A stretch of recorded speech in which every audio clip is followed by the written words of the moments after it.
2022 में 3 लाख मुसलमान लड़की लड़के को लेकर के भाग गए। 3 लाख। क्यों भागी? पहली वजह, बाप ने स्क्रीन टच मोबाइल खरीद करके दे दिया। बेटी किससे बात कर रही है, कहां से आ रही है, कहां जा रही है, माँ बाप को कोई मतलब नहीं। सुने घर में बकरी सवासी, लड़की भाग। आंख बंद करके अपनी बेटी का दाखिला उस स्कूल में कर दिया जिसमें लड़के भी पढ़ाई कर रहे हैं। इश्क और मोहब्बत के चक्कर में लड़की भाग गई। तीसरी वजह सुनाने के लिए जा रहा हूं, आप खून के आंसू रोएंगे, कि मुसलमानों ने तिजारत बना दिया निकाह को। गरीब लड़की के लिए एक रास्ता रह गया कि वो लड़के ही को लेकर के भाग करके अपना जोड़ा तलाश कर रही है। ईमान अलग गया, आबरू अलग गई। जहां ये जिम्मेदार लड़की है, ये समाज भी कसूरवार है, ये माँ बाप भी गुनहगार। और आपको सुनकर के हैरत होगी, इस हिंदुस्तान में एक साल में 10 लाख लड़की को मारा जाता है, जान से मारा जाता है। और ये मारने वाले कोई और नहीं होते, माँ बाप होते। कैसे? आप सुनकर के हैरत होगी। अल्ट्रासाउंड मशीन ने बता दिया कि पेट में लड़की है, जल्ले तू जलाल तू, इस बला को टाल। 10 लाख लड़की खत्म। और जानते हैं, इस हिंदुस्तान में बेटा आ रहा है, आने दो, बरकत आ रही है। 10-10 बेटे पैदा करने वाली माँ घबराती नहीं, बरकत आ रही। बाप भी खुश है, बम बम है, जिलेबी बांट रहा है। जहां 2 बेटी, उसके बाद तीसरी का नंबर, तो माँ से ज्यादा बाप परेशान नजर आ रहा, मुंह छुपा रहा, बता भी नहीं रहा कि मेरे घर में क्या पैदा हुआ। लगता है कि इस साल माँ ने पैदा किया, अगले साल यही बाप पैदा कर दिया। बात क्या है? नीयत में खोट है। बेटा आएगा, मालदार हो जाएंगे, पैसा कमाएंगे। बेटी आएगी, गरीब हो जाएंगे, पैसा देना पड़ेगा। और जानते हैं, नसबंदी करा दिया बीवी का, ऑपरेशन करा दिया। मेडिकल साइंस कहती है कि जो औरत ऑपरेशन कराती है, नसबंदी कराती है, 37% मर जाती है, उसको कैंसर लग जाता है।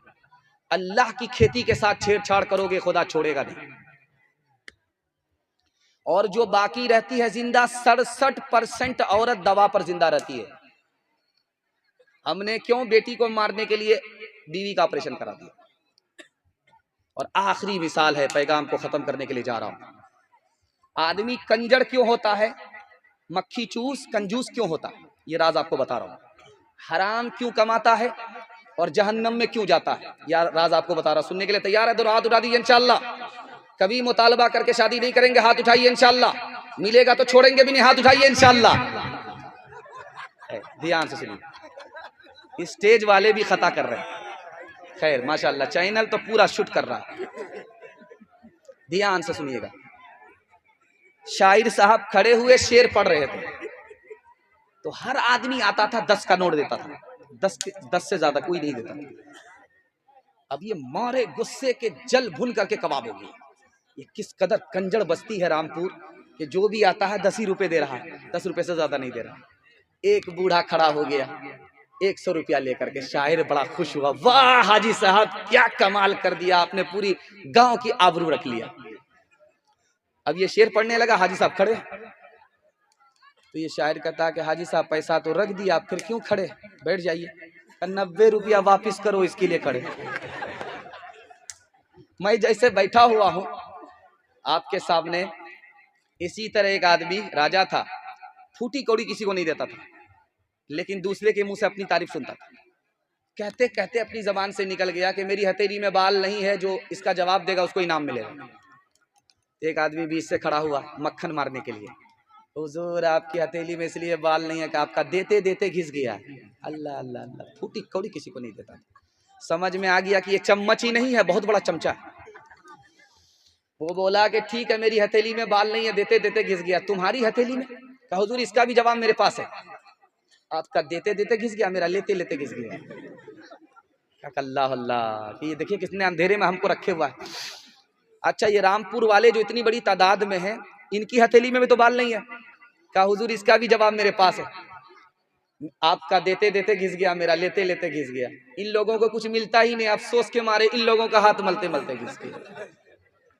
और राज सुनिए, एक लाइन में आ रहा है, आदमी की जेब में हाथ गया। अब वो पैसा निकालने ही वाला था, लेकिन पैसा निकाल नहीं रहा, कंजूसी कर रहा, मस्जिद में नहीं दे रहा, मदरसे में नहीं दे रहा। जानते कौन आदमी है ये? बीवी बाल बच्चे की मोहब्बत ने इसको बखील बनाया। जैसे ही हाथ पैसे में गया, बीवी का चेहरा सामने आ गया, पैसा बाहर नहीं निकला। बच्चे का चेहरा सामने आ गया, पैसा बाहर निकला।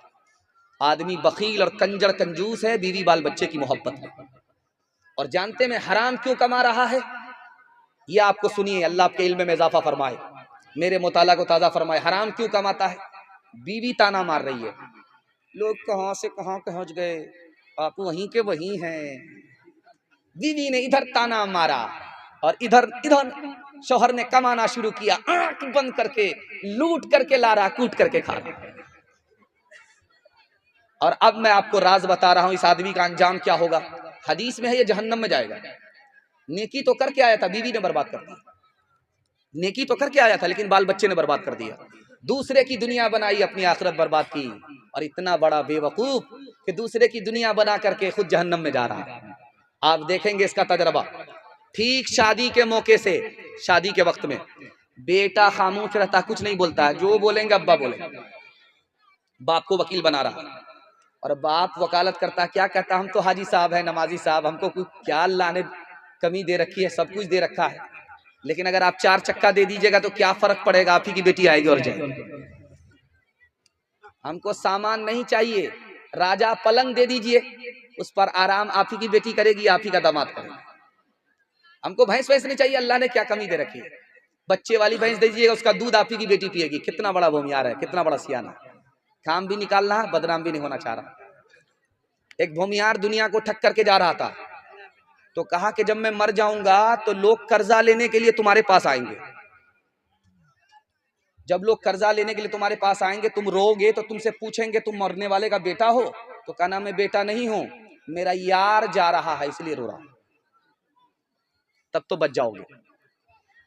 बाप का घोटाला बाप के साथ चला जाएगा, तुमको देना नहीं पड़ेगा।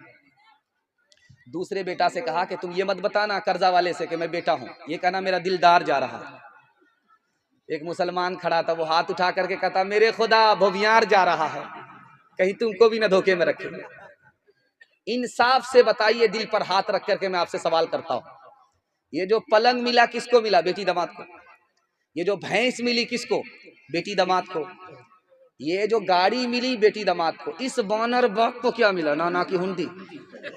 ये दूसरे की दुनिया बना रहा है, अपनी आखिरत बर्बाद कर रहा है। ओ दुनिया वालों छोड़ दो आदत जहेज की, अच्छी नहीं ये रीत रिवायत जहेज की। ओ दुनिया वालों छोड़ दो आदत जहेज की, अच्छी नहीं ये रीत रिवायत जहेज की। ओ दुनिया वालों छोड़ दो आदत जहेज की, अच्छी नहीं ये रीत रिवायत जहेज की। सबसे बड़ा जहेज है ऐ दोस्त तो दुल्हन, फिर इसके बाद कुछ नहीं कीमत जहेज की। इंशाअल्लाह फ्री में सुन्नत के मुताबिक अपने बेटे का निकाह करेंगे, हाथ उठाइए इंशाअल्लाह। बिल्कुल सही जा रहा है। औरतों के पर्दे के हवाले से आखिरी पैगाम सुनने के लिए आप लोग तैयार हैं? दोनों हाथ उठा दीजिए इंशाअल्लाह। मर्द पायजामे से, औरत बुर्के से बाहर होगी, हाथ उठाइए इंशाअल्लाह। ध्यान से सुनिएगा। औरत चप्पल खोल करके जमीन पर चल रही है, चप्पल खोल कर, उसके पैर का निशान पड़ा जमीन पर, उसके पैर का निशान पड़ा। पीछे से कोई मर्द आ रहा था, उसके पैर के निशान पर अपना पैर रख दिया। शैतान का दावा है मैं उस पैर के पैर रखने की वजह से उस औरत की कशिश और मोहब्बत इस मर्द के दिल में दाखिल कर देता हूं। बाप भी बैठे हुए, बेटी भी बैठी हुई, दोनों जवान। अल्लाह के रसूल ने देखा, अबू बकर जवान बेटी के साथ अकेले में बैठते हो? पता है शैतान दूर नहीं है, तीसरे को भी बैठा लिया करो साथ में, शैतान दूर नहीं है। तीसरा नमूना आपकी खिदमत में आ रहा है, इसको ध्यान से सुनिएगा। हजरत उमर के यहां बेटी आई, हजरत उमर घर से बाहर निकल गए। लोगों ने पूछा कि बेटी और आप घर से बाहर, क्या घर में बीवी नहीं है, मेरी बेटी जवान है, मैं जवान हूं, और तीसरा बीच में शैतान है, इसलिए मैं घर से बाहर, मेरी बेटी घर के अंदर। एक खास बात सुनिए बहुत ध्यान से। आप देखेंगे 10 का नोट आदमी ऊपर के जेब में रखता है, 2000 का नोट नीचे की जेब में, वो भी अंडरवियर वाले जेब में रखता है। आप देखेंगे पैकार सबको, जितना मोटा नोट होगा उतना नीचे होगा। तो एक आदमी बोला खड़ा होकर के कि मौलवी साहब पर्दा पर्दे की बात करते हैं, कौन सी हदीस में है, कौन सी आयत में है? तो हजरत थानवी रहमतुल्लाह अलैह दुआ कीजिए अल्लाह उनकी कब्र को नूर से भर दे। 2000 का नोट जो बटवे के नीचे रखते हो, अंडरवियर के बटवे में रखते हो, वो कौन सी हदीस में है? सबसे बड़ा नोट सबसे नीचे की जेब में इसलिए है ताकि नोट की हिफाजत हो, ये दौलत है, चली जाएगी। लेकिन याद रखो, इस नोट की दौलत से भी बड़ी दौलत औरत की आबरू है। अगर उसकी हिफाजत नहीं करोगे, ये दौलत गई है वापिस आ जाएगी, लेकिन औरत की आबरू जाएगी, कभी वापिस नहीं। ट्रेन में सफर हो रहा था, हजरत शेखुल इस्लाम सफर कर रहे थे। अंग्रेज ने एक सवाल दाग दिया। मुसलमान भी अजीब लोग हैं, अपनी औरत को घर में कैद रखते हैं और जब घर से बाहर निकलती है तो कफन लपेट देते, कफन लपेट देते। तो हजरत ने कोई जवाब नहीं दिया। एक नींबू लिया, चाकू लेकर के उसको काटा और नमक डाल करके, पानी डाल करके नींबू को निचोड़ा। उस अंग्रेज से पूछा कि आपके मुंह में नींबू के देख करके पानी आया कि नहीं आया? उस अंग्रेज ने कहा हाँ आया। ठीक यही हाल है, जब बेपर्दा होकर के औरत सड़क पर आ जाती है तो आवारा लोगों के मुंह में पानी आ जाता, इसलिए औरत को पर्दे में रखा जाता है।